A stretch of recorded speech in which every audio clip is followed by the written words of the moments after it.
Welcome back to more Sip the Tally. I'm your host, Coach Evans. And as you can see by the thumbnail, we're going to talk a little bit about George Kittle.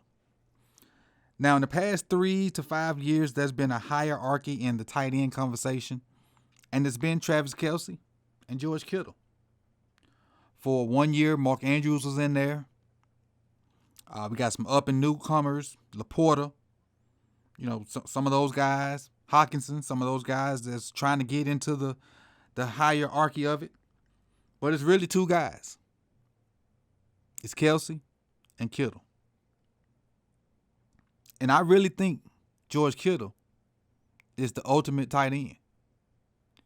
Reason being, just look at everything that he can do. Well, let's talk about his stats from last year, then we'll get into all that. In 2023, he had 89 targets, 64 catches, 1,020 yards and just 65 catches. He had 15.7 yards per catch. He only had 6 drops over those 89 targets.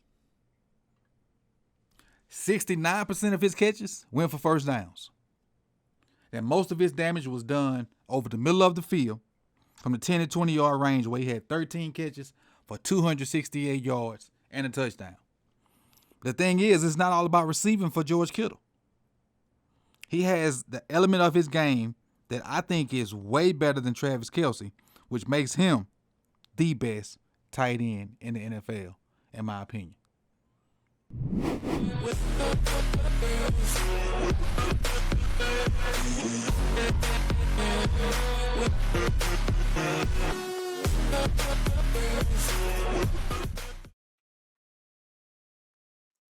All right, welcome back. Let's get into the film version of, why I think George Kittle is the guy in the NFL at the tight end position.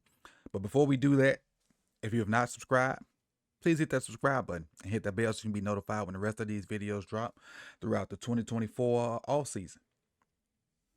Let's dive right into it. Now, we all know what Kittle can do catching the ball. And right here, he's going to attack the middle. You'll see the 2 safeties right there. You see one in the box. He's going to bail up out of there. But he attacks the middle of the field. So anytime that you have a 2 safety look, you can kind of put Kittle on some kind of in-breaking route or this deep seam for this one, matter of fact. And he's going to give you what he got. See, look at that. You see the safety split. You see him coming open. The cover 2 linebacker is not in position. And that's pretty much a gimme for Kittle. And he's going to make the tough catches. Brock Purdy puts the ball between all 3 of those guys in a triangle, puts it way over the linebacker, but gets it down before the safety can get there. And George Kittle is pretty trustworthy to go up and make that. That's a huge gain. That play started out on the 5-yard line, and they were on the 40. It's a 35-yard gain. So, again, we all know what he can do, catching the ball. Another example of him catching the ball here. And it's working in the middle also. He's kind of in a slot position, kind of unattached tight end, and going against the safety. His route running acumen is what I would say. And you're going to see him, and he's not running it looks like a corner post, but it's not really a corner post. I couldn't draw it exactly like I wanted to. He's going to widen the safety out to give Brock Purdy more room to fit the ball in there before that Mike linebacker can close that window. And I'll kind of stop it when I get to the point where I want to show you. He's going to push up and close that gap real quick. And he's going to widen that safety out to give Purdy. See how he widened the safety out? And the more he runs toward the sideline, the more the DB opens up toward the sideline, because they're in a kind of shell where they want to force everything to the middle. So that just gives Purdy more room. Because see, look at that. This window right here is what he's trying to do. He's trying to widen this window. And by him pushing this guy toward the sideline, it gives Purdy more room to hit him when he decides to break it in this area right here.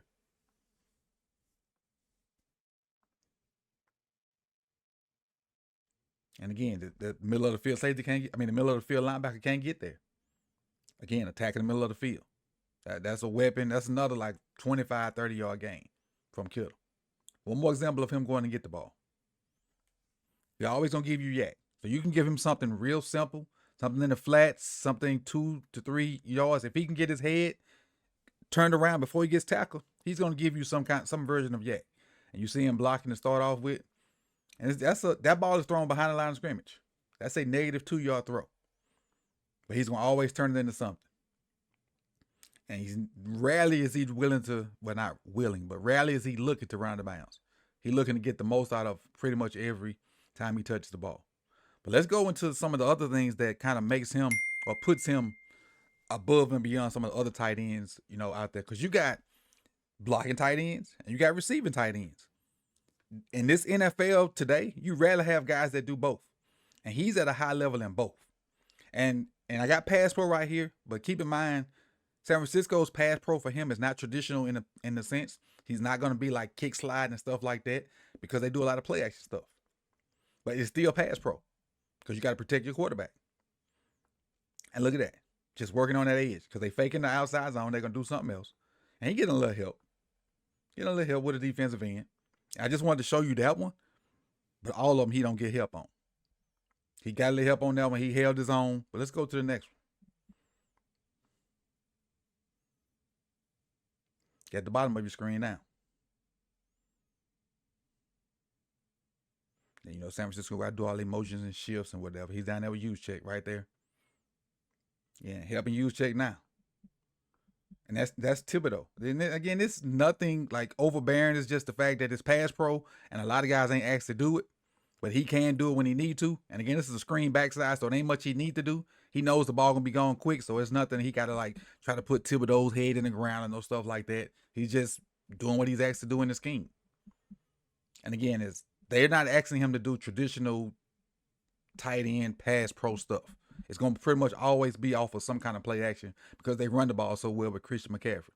And this one right here, now he's solo. He has no help. He got to sail the outside zone, but then he also has to protect the quarterback when he boots back out. So what he's selling the outside zone. Now it's the boot. The end's gonna try to cross his face. Look at him hold his ground. Holding his ground. Now Debo should have caught that ball, but still.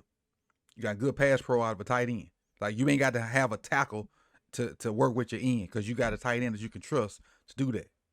Now this is where it excels. Let's check him out in the run game though. His run blocking is A++. This is versus the Rams.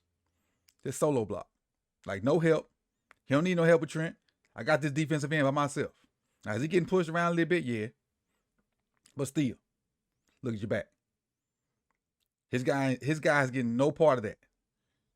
Good leverage, low back, trying to get some aggression, but obviously the defensive end is stronger than him, and that's why you see him kind of moving him a little bit. But look at his frame. Look at his base. Right there. That's a guy fighting. That's a guy fighting. And then you look at him and be like, but he really getting whooped. Ain't nothing happened. Okay. So you think that. This is going to be the same dude he going to block. Same cat. Now, Trent kind of passes him off. Trent passed him off. So Trent's hands is there, but this is about to be a one-on-one block. Now, this one-on-one. Same dude that you feel like you kind of whooped him in the last rep. Look where he at now. Same guy. Kittle. In the run game. Get off your back, cuz. What you doing down there? And I like the subtle look at him and like, hey, why you on the ground, cuz? He ain't say much to him, but, just to look at him like, you just got your butt whooped. Let's finish it off with this one right here. Again, in the run game. Just taking the defense. Now, the thing is right here is they're running the outside zone. So his goal is to really hook this guy. But because of the way Brian Young plays that, Kittle can't get a hook on him. He can't at this point. Hooking him is out of the question. Because he got his outside arm free. So now he just got to really just widen that hole up and try to get it to where it needs to be. So Juszczyk and Christian McCaffrey are reading George Kittle's block. He's the main guy on this. So Kittle's going to try to run him out of there. And you see Bryant, he kind of set the edge, but Kittle's steady widening him out. And you see Juszczyk starting to slide inside. So McCaffrey got to take that same path. And because Kittle widened Brian Young out so wide, these other guys got lanes that they can do what they need to do. Trent Williams, and I don't know who this other, I think that might be the center or the backside guard, whatever, or it might be the front side guard. But they got lanes, and that's the lane that McCaffrey should hit. Now, can't speak on how Trent lose this battle or whatever, but the focus of this is Kittle. But because Kittle widened that out, look at the lane it created for other guys to do that. Now, CMC is about to get tackled, but that's not Kittle's fault. But you see the results of Kittle widening it out, and then those guys having to chase stuff down. He had a lane there. One guy just kind of came off his block. Now, for these reasons I speak on, the way he catches the ball, the way he pass pros in the system. Keep in mind, it ain't traditional pass pro, and the way he run blocks, because the way they run the ball, to me, there's no denying that Kittle's the best tight end in the NFL. And if you can't say he's the best tight end in the NFL, he's the most complete. And whichever way you go, it's Kittle and Kelsey. So if you disagree with me saying he's the best, he's definitely number 2. But I think he's the best because he's the most complete. Not to take nothing away from Travis Kelce and what he's done in his career, but what Kittle gives you in the run game, on top of what he gives you in the passing game, I think that's amazing. And these are the reasons why I think George Kittle is the best tight end in the NFL. I appreciate you guys for rocking with me on More Sip to Tally. If you have not subscribed, hit that subscribe button. If you have not hit the like button and you like this content, hit it. And if you really want to help the channel out, grab a link to it and share it on your social media platforms, wherever that social media platform may be. This is Coach Evans with another episode, and I'll see y'all soon, man. Peace and love.